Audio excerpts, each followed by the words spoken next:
오늘 이것을 내가 믿느냐라는 제목으로 하나님의 말씀을 전하겠습니다.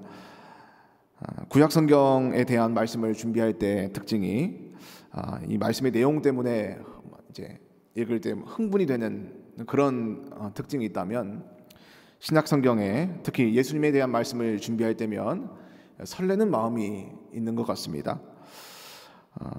예수님과 아주 가까운 베다니라는 마을에 오늘 배경으로 등장합니다. 이 마을에는 세 남배가 살고 있었습니다. 베다니는 이제 예루살렘에서 걸어서 30분 정도면 갈 수 있을 만큼 가까운 마을인데, 베다니라는 뜻은 아람어로 벳아니아라는 말입니다. 우리는 베다니라고 부르지만 이 말은 무화과의 집이라는 뜻입니다. 아마 무화과 나무가 많이 열렸던 그런 마을인 것 같습니다. 그 마을에 마르다, 마리아, 나사로가 살았습니다. 여기서 마리아는 동정녀 마리아 할 때 그 마리아가 아닌 줄 아시죠? 다른 마리아입니다. 이름만 같지만 다른 마리아입니다. 성경의 기록을 보면 마르다, 마리아, 나사로 그 마을에서 행복하게 살았던 것 같습니다. 또 마리아가 예수님의 발에 향유를 부었다는 기록을 보면 어느 정도 여유도 있었던 그런 가정이 아닐까라는 생각을 해봅니다. 가난한 집이라면 그런 시도 자체가 불가능할 테니까요. 그리고 이 남매의 가장 큰 특징이 있다면, 오늘 11장 5절, 요한복음 11장 5절 보시면 예수님께서 본래 마르다와 그 동생과 나사로를 사랑하시더니 마르다, 마리아, 나사로, 이 남매에게 가장 큰 수식어가 있다면 예수님의 사랑을 받았던 사람들이라는 겁니다. 예수님이 이 땅에 오셨을 때 예수님의 사랑을 받았다는 사실이 얼마나 그들에게 특별하겠습니까? 그런데 아까 베다니라는 단어의 뜻이 무화과의 집이라는 뜻이라고 제가 말씀을 드렸는데, 말씀 준비하다 보니까 또 다른 뜻이 있었습니다. 베다니, 고통의 집, 슬픔의 집, 눈물의 집이라는 뜻도 있었습니다. 이 가정과 이렇게 행복해 보이는 가정과 고통, 슬픔, 눈물, 이런 단어들은 어울리지 않는 것 같습니다. 이들은 예수님의 사랑을 받습니다. 경제적인 여유도 비교적 있어 보입니다. 그래서 마르다 가정과는 이 고통이나 슬픔이나 눈물이 별로 상관이 없어 보이기도 합니다. 그런데 상관이 있었습니다. 우리도 그렇습니다. 눈물의 베다니를 온몸으로 체감하기 전에는 나라는 사람은 별로 베다니와 상관이 없어 보일 때도 있습니다. 내 행복에 자신감이 있다고 할까요? 건강도 마찬가지인 것 같습니다. 건강을 잃어본 적이 없는 사람은 자신의 건강에 자신이 있다고 합니다. 그래서 이제 타인의 질병이나 아픔을 잘 실감하지 못할 때가 있습니다. 나와 상관없는 일처럼. 그러나 로마서 8장 22절은 이렇게 기록하고 있습니다. 피조물이 다 이제까지 함께 탄식하며 함께 고통을 겪고 있는 것을 우리가 아느니라. 그 어떤 인생도 고통과 슬픔과 눈물, 그 시간을 피할 수 없다고 성경은 가르치고 있습니다. 그러므로 오늘 요한복음 11장의 이야기는 우리 모두와 상관이 있는 이야기입니다. 마르다의 집이 눈물의 베다니를 경험하게 됐습니다. 나사로가 병 들었습니다. 죽을 병에 들었습니다. 그러다가 심지어 결국 죽게 되었습니다. 요한복음 11장 3절을 한번 보겠습니다. 그 누이들이 예수님께 사람을 보내어 이르되 주여 보시옵소서 사랑하시는 자가 병들었나이다 하니, 나사로가 병든 소식을 전하는 사람이 누구였는지는 성경은 밝히고 있지 않습니다. 그런데 그 사람이 예수님에게 전하는 말이 참 인상 깊습니다. 주여 보시옵소서 사랑하시는 자가 병들었나이다. 이렇게 지금 소식을 전하고 있는 겁니다. 소식을 전하는 이 사람이 보기에도 예수님에게 나사로라는 존재는 어떤 사람인가? 예수님 당신이 사랑하시는 사람, 그 정도로 사랑하셨다는 겁니다. 누가 봐도 나사로는 예수님께 특별하게 사랑을 받는 사람이었습니다. 이 문장을 통해서 우리가 알 수 있는 사실이 한 가지가 있다면, 성도님들, 주께서 사랑하시는 자도 병에 듭니다. 주께서 사랑하시는 자도 사고가 납니다. 주께서 사랑하시는 자도 아픕니다. 주께서 사랑하시는 자도 암에 걸릴 수도 있습니다. 주께서 사랑하시는 자도 형제나 자녀를, 내 소중한 사람을 잃을 수도 있습니다. 아픔과 슬픔을 겪는 분들에게 이 말씀이 얼마나 위로가 되는지 모릅니다. 주께서 사랑하시는 자도 아프구나. 주께 사랑을 받아도 눈물이 있구나. 상처가 있구나. 혹시 내 삶에 어려움이 닥쳤다고, 혹시 하나님이 나를 사랑하시지 않나, 그런 생각을 하시는 분들이 계신다면 그렇지 않습니다. 주께서 사랑하시는 자도 눈물과 아픔을 만난다고 합니다. 그럼 믿지 않는 자와 믿는 자가 무슨 차이가 있는가, 우리가 그런 생각을 하게 될 때도 있습니다. 어차피 어려움을 만났는데 이왕 사는 거. 그런데 거기에 대해서 예레미야 17장에 한번 보시면, 그러나 무릇 여호와를 의지하며 여호와를 의뢰하는 그 사람은 복을 받을 것이라. 그는 물가에 심어진 나무가 그 뿌리를 강변에 뻗치고 더위가 올지라도 두려워하지 아니하며 그 입이 청청하며 가무는 해에도 걱정이 없고 결실이 그치지 아니함 같으리라. 성경은 여호와를 경외하는 사람, 여호와께 의뢰하는 사람, 그러니까 믿는 사람에 대해서 말하길, 믿는 사람은 그 인생은 가뭄이 없을 것입니다. 더위가 없을 것입니다 라고 말하지 않습니다. 그 사람에게도 더위가 있다고 합니다. 가뭄이 있다고 합니다. 그러나 차이점이 있습니다. 그 가뭄과 더위가 그 사람의 인생을 무너뜨리지 못한다고 이야기합니다. 반대로 말하자면 여호와를 의뢰하고 의지하지 않는 인생은 더위와 가뭄에 무너진다는 말입니다. 그러므로 눈물과 아픔을 만나셨다면 하나님을 의지하시길 바랍니다. 주를 의지하는 내 인생은 잎이 청청할 것입니다. 주를 의뢰하는 내 인생은 결실이 그치지 아니할 줄 믿습니다. 감사하게도 오늘 나사로의 뒷이야기를 우리는 알고 있습니다. 나사로는 다시 살아났지요. 그런데 나사로의 죽음과 부활을 통해 놀라운 일이 벌어졌는데, 그 결과가 11장이 아니라 12장에서 10절에 이렇게 기록이 됩니다. 대제사장들이 나사로까지 죽이려고 모의하니 나사로 때문에 많은 유대인들이 가서 예수님을 믿음이러라. 요한복음 11장 마르다의 아픔이, 마르다의 눈물이 요한복음 12장에 가서는 유대인들의 믿음이 되었습니다. 그렇게 예수님을 거부하던 유대인들이 예수님을 많이 믿게 되었다고 합니다. 무엇 때문에? 나사로 때문에. 마찬가지입니다. 나 때문에 믿지 않는 많은 자들이 예수님을 믿게 되길 원합니다. 오늘 이 시간도 말씀 때문에 여기 믿지 않는 모든 분들이 예수님을 믿게 되시길 바랍니다. 그런데 요한복음 12장의 믿음의 결과는요, 11장의 과정이 있었습니다. 그 사실을 분명히 기억해야 합니다. 주께서 나를 사랑하셨습니다. 그러나 사랑하셔도 침묵하실 때가 있습니다. 이제부터 본론입니다. 오늘 본문 읽으셨는데, 예수님은 사랑하는 나사로가 죽은 지 4일째가 되는 날에 그 마을에 도착하셨습니다. 길이 멀어서가 아닙니다. 의도를 가지고 지체하셨습니다. 너무 늦게 오셨는데 마르다 입장에서는 내 오라비가 죽고 슬퍼하는 과정 가운데 있는데, 예수님께서 마르다에게 유명한 이 말씀을 하게 하십니다. 부활에 대한 말씀을 하셨는데요, 많이 들어보셨을 것입니다. 제가 한번 읽겠습니다.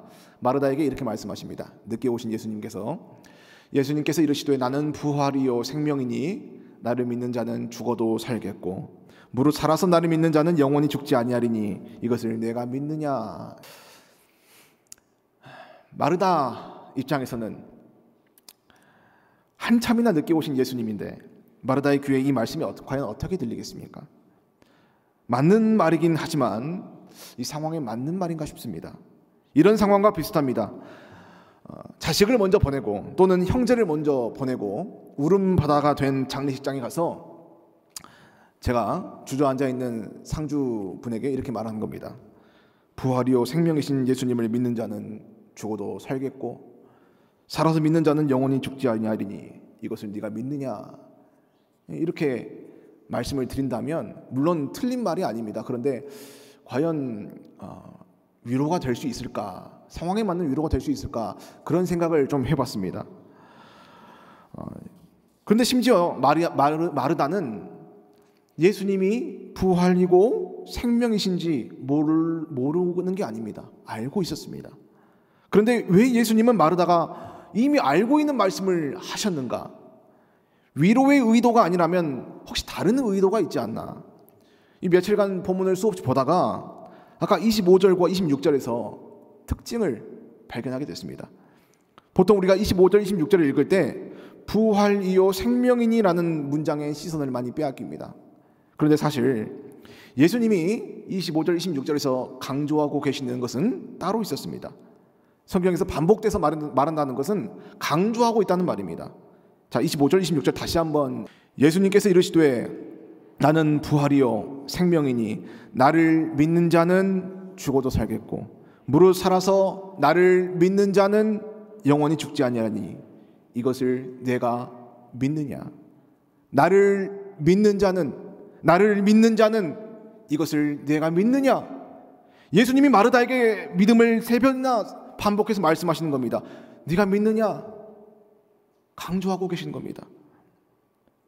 왜 그럼 마르다에게 지금 믿음을 강조하시겠습니까? 마르다가 지금 얼마나 믿음이 좋은지 모릅니다. 예수님이 나사로가 이미 죽고 4일이나 지난 후에 도착하셨는데도 나사로가 죽어서 살이 썩었는데도 불구하고 예수님에게 나는 괜찮다는 듯이 이렇게 말한 여인입니다. 예수님이 여기 계셨더라면 나사로가 죽지 않았을 거예요. 저는 그걸 믿습니다. 주께서 구하시면 하나님이 모든 걸 주실 줄 알고 있습니다. 원망 한마디 하지 않습니다. 믿음이 너무 좋아 보이지 않습니까? 빨리 오셨더라면 살 수 있었는데 왜 이제야 오셨습니까? 이런 원망을 하지 않습니다. 이렇게 믿음이 좋은 여인에게 왜 믿음을 강조하시는가? 그래서 마르다의 말을 다시 살펴보는 중에 25절 이전에 정말로 마르다의 말 어디에도 믿는다는 고백이 없더라고요. 25절 이전까지 마르다가 2번 말했습니다. 22절 보시기 바랍니다. 그러나 나는 이제라도 주께서 무엇이든지 하나님께 구하시는 것을 하나님이 주실 줄을 아나이다. 마르다가 이르되 마지막 날 부활 때에는 다시 살아날 줄을 내가 아나이다. 믿음의 고백처럼 보입니다. 그러나 믿나이다가 없습니다. 22절 하나님이 주실 줄 아나이다. 24절 다시 살아날 줄을 내가 아나이다. 아나이다만 있습니다. 영문 성경을 봐도 어디에도 I believe 이게 없습니다. 대신 I know that 내가 그거 알고 있습니다. 안다고만 2번 말합니다. 언뜻 보기에는 믿음이 너무 좋아 보이는데 그러나 사실은 믿는다는 고백을 단 한 번도 하지 않습니다. 저는 본문을 보면서 언뜻 보면서 마르다의 아나이다라는 말에 속았지만 예수님은 단번에 하셨던 겁니다. 마르다 네가 지금 믿음이 없구나. 믿음이 좋아 보이기만 하는구나. 다시 한번 제가 읽겠습니다. 25절 나는 부활이요 생명이니 나를 믿는 자는 죽어도 살겠다. 또 무릇 살아서 나를 믿는 자는 영원히 죽지 아니하겠다. 이것을 마르다야 네가 믿느냐? 본문을 묵상하면서 깨닫게 되는 것이 2가지가 있었습니다. 첫 번째, 아는 것만으로도 믿음이 참 좋아 보일 수가 있구나. 아는 것만으로도. 2번째, 그러나 다 속여도 예수님은 못 속이는구나. 정말 그렇습니다. 예수님에 대해서 잘 아는 것만으로도 믿음이 좋아 보이는 경우가 있습니다. 지금 마르다 얼마나 믿음이 좋아 보입니까? 너무 좋아 보입니다. 어떻게 오라비가 죽었는데 이런 내용을 말할 수가 있는가? 내용을 보니까 너무 믿음이 좋아 보입니다. 믿는다는 고백은 어디에도 없는데 마찬가지입니다. 오늘 여기 예수님의 부활에 대해서 모르시는 분이 계십니까? 우리는 너무 잘 알고 있습니다. 오늘 교회 처음 오신 거 아니잖아요. 잘 알기 때문에 마르다처럼 믿음이 없어도 믿음이 좋아 보이는 행동을 할 수 있습니다. 그게 뭔지 알거든요. 그런데 예수님이 보실 때 또 다른 겁니다. 얘가 믿는다는 말을 안 하네? 저는 이 말씀을 주시면서 제가 받은 도전과 은혜가 있었습니다. 예수님에 대해서 많이 알아서 사람들 눈에 내가 믿음이 좋아 보일 수도 있겠구나. 그런데 그걸로 내가 믿음이 있다고 스스로 착각하면 안 되겠구나. 아무리 사람들에게 믿음 좋은 사람으로 평가받더라도 모두가 입을 모아서 참 목사님 믿음 좋으세요 라고 칭찬하더라도 예수님은 정확히 알고 계시는구나. 예수님을 알고 있어서 예배드리는 사람인지 아니면 예수님을 믿어서 예배드리는 사람인지, 예수님을 알고 있어서 기도하는 사람인지 아니면 예수님을 믿어서 기도하는 사람인지, 말씀 전하는 것도 그렇습니다. 예수님을 알고 있어서 전하는 사람과 믿어서 내가 믿는 걸 전하는 사람, 사람들은 몰라도 예수님은 알고 계시겠구나. 성도님들, 예수님의 능력은 예수님을 믿는 사람에게 임할 줄 믿습니다. 우리가 스스로 나를 속이지 않길 원합니다. 믿음도 없고 믿음의 고백도 하나도 없는데 예수님을 많이 알고 있는 나를 보고 안심하는 겁니다. 나 이만큼 아니까. 스스로 또 믿음이 있어 보이는 나의 모습을 보고 또 안심하는 겁니다.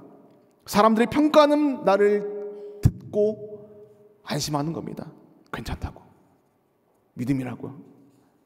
이 정도면 예수님도 꿈뻑 속으실 거라고. 물론 예수님을 아는 것 너무 중요합니다. 주님을 아는 지식 정말 가치 있습니다. 마르다는 예수님을 알았기 때문에 예수님을 자신의 집에 영접했습니다. 그 집안의 믿음의 가장이었습니다. 마리아, 예수님을 알았기 때문에 향유로 주의 발을 닦고 주님을 더 알고자 주님의 발치에 앉아서 말씀을 사모하며 경청하기도 했습니다. 오늘로 말하자면 성경 공부도 열심히 하고 성경도 읽고 기도 생활도 하는 몸부림이 있었습니다. 은혜를 사모했습니다. 그래서 예수님의 칭찬도 받았습니다. 그런데 그런 마르다에게 예수님은 물으시는 겁니다. 마르다야, 믿느냐? 정말 믿느냐? 왜 그런데 믿는다는 고백이 없느냐? 아는 것으로 하는 신앙생활, 치명적인 약점이 있다는 거 아십니까? 그것도 뭐 어째서? 그것도 믿는 거잖아. 아니면 치명적인 약점이 있습니다. 베다니에 늦게 오신 예수님을 향한 마르다의 말을 다시 한번 보겠습니다. 요한복음 11장 21절, 마르다가 예수께 여짜오되 주께서 여기 계셨더라면 내 오라버니가 죽지 아니하였겠나이다. 예수님, 여기 계셨더라면 나사로 살았을 겁니다. 마르다는 지금 장소를 말하고 있습니다. 마르다가 알고 있는 능력의 예수님은 장소에 제한된 예수님이었습니다. 그렇게 자신이 알았거든요. 예수님께서 이 장소에 없어서, 여기에 없어서, 우리와 함께 없어서 능력이 안 통했습니다. 그래서 나사로가 죽었습니다. 예수님의 능력을 장소로 제한하고 있습니다. 또 그 다음 마르다가 이르되 마지막 날 부활 때는 다시 살아날 줄을 내가 아나이다. 이번엔 시간으로 제한하고 있습니다.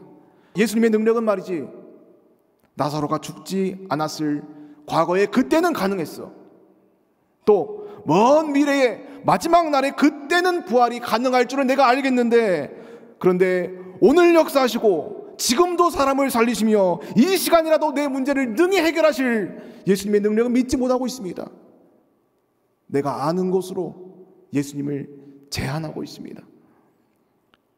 미래에도 사람을 살리시는 예수님의 능력을 알고 있다면서, 과거에 내 삶에 역사하셨던 예수님 그 능력도 경험했다고 하면서 오늘 역사하시고 오늘 능력이 크시며 이 밤에 역사하실 예수님은, 거기에 대해서는 도저히 아멘이 안 나오는 겁니다. 성도님들, 왜 마르다가 오늘 말씀하시는 예수님에 대해서는 한마디도 못하겠습니까? 오늘 우리가 왜 오늘에 대해서는 자꾸 침묵하겠습니까? 이거 100% 영적인 이유입니다. 오늘 고백하고 즉시 예수님의 능력을 선포하는 것은 믿음으로만 가능하기 때문입니다. 아는 걸로는 도저히 그게 안 됩니다. 믿음으로 가능합니다. 마르다가 지금 그런 상태입니다. 자꾸 아나이다 라고 하면서 때우려고 합니다. 지금도 도우시고 이 밤에도 능력이 있으시며 이 시간에도 개입하셔서 사람을 살리실 능력이 있으신 예수님인데 내가 아는 것들로 자꾸 예수님을 제한하는 겁니다. 당장 확인 안 되니까 장소를 제한하고 조건으로 제한하고 시간으로 제한해서, 하나님이 내 과거에는 참 크게 역사하셨는데 10년 전 20년 전에는 그랬었지, 우리 은혜 받았지, 그때 그랬지, 내가 아나이다, 그런데 문제는 오늘입니다. 오늘 믿느냐? 이 밤에도 내가 믿느냐? 이 밤에도 나의 삶에 일하시고 즉시 역사하시는 예수님을 믿느냐라고 물으면 아멘이 안 나와요. 자꾸 알고 있다는 말을 합니다. 예, 알고 있습니다. 예.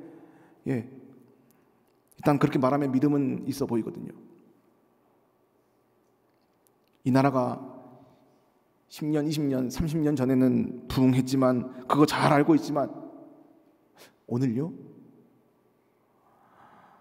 하나님의 능력을 시기로 제한하고 환경으로 제한하고 조건으로 제한하고 있습니다. 우리 교회, 우리 가정, 내 믿음 뜨거운 능력 주실 때가 있었지. 젊은 시절 그랬지. 그때 그랬지.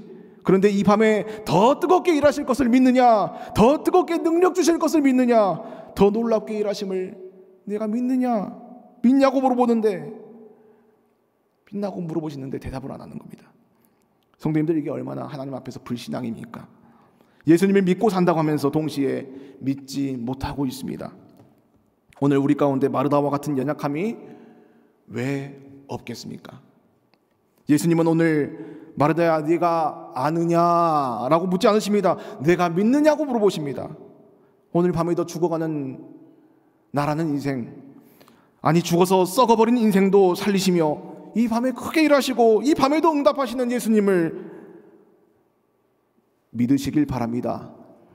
믿는다는 고백이 너무 희귀한 시대입니다. 이 밤에 예수님을 믿지 못한 채로 앉아 계신다면 오늘 밤에 나에게 역사하실 예수님을 믿으시길 바랍니다. 죄송합니다. 수요일 예배 정도면 아니실 텐데 그래도 믿음으로 말씀드립니다. 믿는 자에게 능력 주실 줄 믿습니다. 예수님이 11장 마지막 부분에 죽은 나사로를 불러내시는 부분에도 특별한 예수님의 표현을 발견했습니다. 이 말씀을 하시고 큰 소리로 나사로야 나오라 부르시니 죽은 자가 수족을 배로 동인 채로 나오는데 라고 합니다. 43절 보시면 이 말씀을 하시고 큰 소리로 나사로야 나오라 부르시냐고 합니다. 나사로를 부르시는데 큰 소리로 부르셨다고 합니다. 큰 소리로. 얼마나 컸으면. 고민을 했습니다. 왜 굳이 큰 소리로 하셨을까? 큰 소리가 아니어도 속삭이셔도 손짓만 하셔도 나올 텐데 왜 성경은 예수님이 큰 소리로 부르셨다고, 부르시는 소리가 그렇게 컸다고 굳이 기록하고 있을까? 여기 의미가 있을 텐데 고민 중에 깨닫게 되는 게 있었습니다. 이 큰 소리는 물론 나사로를 부르는 소리였지만 동시에 이 큰 소리는 예수님의 능력을 안다고 하면서 사실은 믿고 잊지 못하던 마리아, 마르다 그리고 제자들, 그들을 향한 큰 소리가 아니겠습니까? 과거로 예수님을 제한하고 미래로 예수님을 제한하며 오늘은 믿음을 외면하는 그들에게 나는 오늘도 부활이요, 오늘도 생명이요, 오늘도 하나님의 아들됨을 가르치시고자 큰 소리로 말씀하셨던 겁니다. 나사로야 나오너라. 치료 방법 중에 충격요법이라는 게 있다고 합니다. 치료를 받는데 왜 충격까지 받아야 되는지 모르겠습니다. 그런데 오늘 이들에게는 충격이 필요했던 것 같습니다. 큰 소리가 믿지 못하는 그들을 향한 교육적인 목적으로 믿음이 좋아 보이지만 사실 믿음 없는 그들에게, 알고 있는 게 믿음이라고 착각하는 영적인 질병에 걸린 그들에게 충격요법으로 교육하시는 게 아니겠습니까? 큰 소리로 예수님의 큰 목소리를 듣게 됩니다. 동시에 눈으로는 죽은 나사로가 나오는 장면을 보는 겁니다. 눈과 귀를 때리는 그 장소를, 그 순간을 그들이 죽을 때까지 잊을 수가 있을까요? 놀라운 것은 이 충격적인 장소에서 두 가지의 종류의 관심을 발견할 수 있었습니다. 사람들은 나사로에 대해서 관심을 가졌습니다. 얼마나 놀랍습니까? 죽은 자가 일어나서 걸어 나오는데 얼마나 관심을 안 가질 수가 있습니까? 모두가 그 나사로를 궁금해합니다. 모두가 그 나사로의 가치를 느낍니다. 모두가 거기로 집중합니다. 그런데 예수님은 누구에게 주목하고 계시는가? 예수님의 모든 관심과 사랑은 어디를 향하며 누구를 위함인가 하면 요한복음 11장 42절에 이 말씀을 하옵는 것은 둘러선 무리를 위함이니 곧 아버지께서 나를 보내신 것을 그들로 믿게 하려 함이니이다. 언뜻 보면 예수님은 하나님을 향해서 나사로의 부활을 위하여 기도하시고 계시는 것 같습니다. 그 내용을 보시면 예수님이 온통 주목하시고 말씀하시고 위하시는 대상과 내용이 누구를 위함인가? 이 말씀 하옵는 것은 둘러선 무리를 위함이니. 이 사건을 둘러선 무리들 누구입니까? 마르다, 마리아, 제자들, 이 밤 바로 우리들입니다. 예수님의 관심은 언제나 한 영혼입니다. 사람들은 기적적인 사건을, 현상에 집중합니다. 근데 하나님, 예수님께서는 그런데 한 영혼, 죽어가는 한 영혼, 부활을 믿지 못하는 한 영혼, 알고 있다고 대답만 하는 저 영혼, 예배에 끌려 나오듯이 오늘도 앉아있는 저 영혼, 나는 도저히 믿지 못하겠노라 예수님을 부정하는 한 영혼, 이 자리에 계십니까? 예배 끝남과 동시에 불 꺼지면 바로 나가기 바쁜 그 영혼 예수님께서 안타까워하지 않으시겠습니까? 마르다의 눈물에도 불구하고 예수님께서 그 집에 가기를 지체하셨던 이유도, 마르다에게 믿음을 강조하신 이유도, 나사로를 다시 살리신 이유도 오늘 믿지 않는 나를 믿게 하려 하심을 믿으시길 바랍니다. 이 밤에 예수님을 믿는 믿음의 도전이 있으시길 바랍니다. 나사로야 나오너라 라고 큰 소리로 외치시는 예수님의 소리가 내 영혼을 깨우치는 예수님의 목소리로 들리시길 바랍니다. 예수 그리스도는 어제나 오늘이나 마르다에게나 나에게나 영원토록 동일하십니다. 적용을 좀 더 해보고 마치겠습니다. 나에게 감당이 안 되는 문제, 죽어서 썩어가는 아픔과 상처, 문제가 있으십니까? 혹시 그 문제 어디다 두셨습니까? 예수님은 마르다에게 이렇게 물어보셨습니다. 이르시되 그를 어디 두었느냐? 나사로야 어디 있느냐? 마르다 너의 눈물이 어디 있느냐? 너의 아픔이 어디 있느냐? 너의 문제가 어디 있느냐? 왜 나에게 내놓지 않느냐? 물어보시는 겁니다. 성도님들 어디 두셨습니까? 마르다는 나사로를 무덤 안에 넣어버리고 큰 돌로 막아버렸습니다. 아무도 못 보는 곳에 숨겨놓고 싸매놓고 나와 차단시켜버렸습니다. 다시는 떠올리지 않기 위해서. 39절 보시기 바랍니다. 돌을 옮겨놓으라 하십니다. 무덤 안에는 나사로가 있습니다. 마르다의 고통이 있습니다. 마르다가 이미 포기해버리는 절망이 있습니다. 생각만 해도 터져나오는 마르다의 눈물이 있습니다. 이 돌을 옮겨놓으면 다시 그것과 마주해야 합니다. 내가 그것을 어떻게 정리했는데, 내가 어떻게 덮어뒀는데, 그런데 그 돌을 옮겨두라고 하시는 겁니다. 성도님들, 나를 늘 괴롭히고 나를 절망시키는 문제가 있으십니까? 도저히 그게 감당이 안 돼서 이제는 큰 돌로 나라는 사람과 그것을 막아두고 나와 단절시켰던 그 문제가 있으십니까? 참된 회복은 단절에 있지 않습니다. 망각에 있지 않습니다. 포기에 있지 않습니다. 참된 회복은 예수님께 있습니다. 돌을 옮겨놓으라는 말씀은 우리가 지금 믿음으로 해야 하는 행동입니다. 이미 망가진 관계일 수도 있습니다. 망가진 사건일 수도 있습니다. 망가진 마음일 수도 있습니다. 꺼내서 뭐하냐고, 그거 이미 지난 일인데 뭐하냐고 하지 마십시오. 나사로가 이미 죽었는데 뭐하러 꺼냅니까? 별 수 있습니까? 라는 말과 같지 않겠습니까? 별 수 있습니다. 나사로 살아났습니다. 주 앞에서 회복과 부활의 능력을 경험했습니다. 기독교는 어려운 말로, 우리 기독교는 또 어려운 성경 구절로 예수님을 아는 지식으로 논리를 메꾸면서 아무 능력 없는 말 잔치로 도덕 선생들이 모인 곳이 아닙니다. 오늘날 왜 기독교가 이 땅에서 능력을 잃어가겠습니까? 예수님의 능력이 없어서, 이름의 능력이 없어서가 아닙니다. 이 땅에 예수님을 아는 사람은 여전히 많습니다. 그런데 예수님을 믿는 사람은 줄어가고 있습니다. 누가복음 10장 17절에 70인이 기뻐하며 돌아와 이르되 주여 주의 이름이면 귀신들도 우리에게 항복하더이다. 예수님이 보내신 70인의 사람들이 예수님의 이름으로 그 동네에서 승리하고 귀신들의 항복을 받아내고 돌아와서 보고하는 겁니다. 주여 주의 이름이면 귀신들까지도 항복하나이다. 사람뿐만 아니라 귀신들도 항복하나이다. 이게 이 땅에서 우리들의 삶이 되어야 될 줄 믿습니다. 예수님의 이름으로 나가서 세상에서 승리하고 돌아와 한 주간 내가 어떻게 승리했는지 보고하는 것이 이곳 아니겠습니까? 그런데 언제부턴가 바뀌었습니다. 세상에서 온통 짓밟히다가 고개 푹 떨구고 이번 주도 내가 내 십자가 너무 무거웠다고 좀 털어달라고 위로 좀 해달라고 모이는 곳이 되어갑니다. 물론 그런 기능도 있습니다. 천국은 침노하는 자의 것이라고 말씀하셨는데 오히려 내가 침노당하기 바쁩니다. 하나님이 찾으시는 교회는 음부의 대문을 공격하는 교회입니다.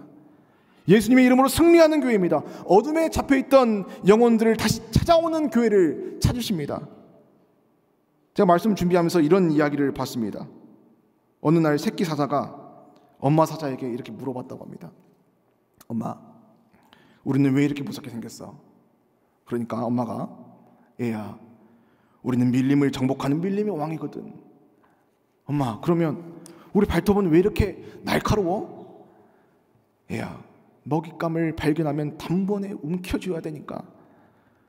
그럼 우리 이빨은 왜 이렇게 크고 날카로워? 한번 먹잇감을 물면 절대로 놓지 않기 위해서지. 그런데 엄마, 우리는 왜 동물원에서 이러고 있어? 그런 이야기를 봤습니다. 동물원 안에서의 사자와 사자의 이빨과 발톱은 의미가 없습니다. 서로 다치게 할 뿐입니다. 우리가 물론 십자가를 지는 능력도 있어야 합니다. 힘들죠. 어렵죠. 그러나 더 가야 합니다. 십자가를 지나서 부활까지 가야 합니다. 부활을 믿고 그 믿음으로 능력 있게 살아야 합니다. 부활이 나의 예배의 제목이 되어야 되고 승리하는 예배가 나의 예배의 내용이 되어야 합니다. 항상 세상에서 두들겨 맞고 와서 주일마다 죄인으로 살면서 숨죽여 사는 존재가 우리가 아닙니다. 부활하고 승리한 사람이, 전투에서 연전연승하는 사람이, 항복을 받아낸 사람이 숨죽이고 기죽어 있는 거 보셨습니까? 내가 승리했다. 내가 경험했다. 예수 그리스도의 이름에 내가 능력을 경험했다. 정말로 능력 있다. 내가 믿습니다. 오늘도 믿습니다. 우리가 왜 기가 죽어 있어야 합니까? 항상 승리의 함성 소리로 매주 축제 같은 예배가 되어야 되지 않겠습니까? 우리의 교회가 기도 소리로 뜨거운 교회, 말씀으로 뜨거운 교회, 승리의 기쁨이 넘치는 교회가 되길 원합니다. 승리하는 가정이 되길 원합니다. 이 혼란한 나라 때문에 침울해 있지 마십시오. 기죽어 있지 마세요. 걱정하지 마십시오. 기죽어서 울고 있으면, 떨고 있으면 사탄이 얼마나 좋아하겠습니까? 저 믿는다고 하더니 사실은 아는 거였구만. 우리 하나님은 이스라엘이 압제당하고 남자아이들이 학살당하던 바로의 시대에 모세를 통해 하나님의 시대로 바꾸신 분입니다. 모든 신앙인들이 죽어나가던 아합의 시대에 엘리야를 통해서 하나님의 시대로 바꾸신 분입니다. 2살 이하 남아 학살을 명하던 폭군 헤롯의 시대에 예수님은 세상을 바꾸셨습니다. 항상 승리하셨습니다. 항상 이겨오셨습니다. 늘 이기는데 왜 기죽어 있어야 합니까? 오늘 이 시대도 하나님은 부활의 능력을 믿는 사람을 찾으십니다. 승리의 예배자를 찾으십니다. 승리하는 교회를 통해 이 땅을 하나님의 나라로 바꾸실 줄 믿습니다. 오늘 이 내용을 우리가 아는 것으로 끝나지 않기 원합니다. 우리 파란색 글씨만 함께 읽겠습니다. 시작. 예수님께서 이르시되 내 말이 내가 믿으면 하나님의 영광을 보리라. 내가 알면 하나님의 영광을 볼 것이다 라고 말씀하시지 않습니다. 내가 믿으면 영광을 보리라. 믿으면 하나님의 영광을 보리라. 믿는 자가 보리라. 예수님을 믿으셔서 하나님의 영광을 보시는 저와 모든 성도님들 되시길 주님의 이름으로 축원합니다. 기도하겠습니다. 하나님 아버지, 예수 그리스도의 부활의 능력이 우리들의 심령에 임하길 원합니다. 한 주 한 주 견디는 믿음이 아니라 하나님의 나라를 앞서 열어가고 하나님의 나라를 크게 확장하며 예수 그리스도의 부활의 능력으로 이기며 살아가는 우리 되도록 역사하여 주시옵소서. 믿는 자에게 하나님의 영광을 약속하셨으니 예수 그리스도의 능력을 믿는 자 위에 하나님의 영광을 보여주시옵소서. 승리의 함성이 넘치는 이 교회 위에 하나님의 영광이 가득하게 하여 주시옵소서. 하나님의 영광을 두 눈으로 목도하며 살아가는 특권을 이 세대에 허락하여 주시옵소서. 악한 시대 가운데 부활이요 생명이신 우리 주 예수 그리스도의 무한하신 능력으로 이 나라가 하나님의 나라가 되고 이 민족이 하나님의 민족이 되며 하나님의 도구로 크게 쓰임받는 이 나라와 이 민족과 이 교회와 각 가정 되도록 부흥의 빗소리가 들리는 이 밤 되도록 부활을 믿는 믿음 위에 큰 능력 더하여 주시옵소서. 부활이요 생명이시며 능력이 많으신 우리 주 예수 그리스도 이름으로 기도하옵나이다.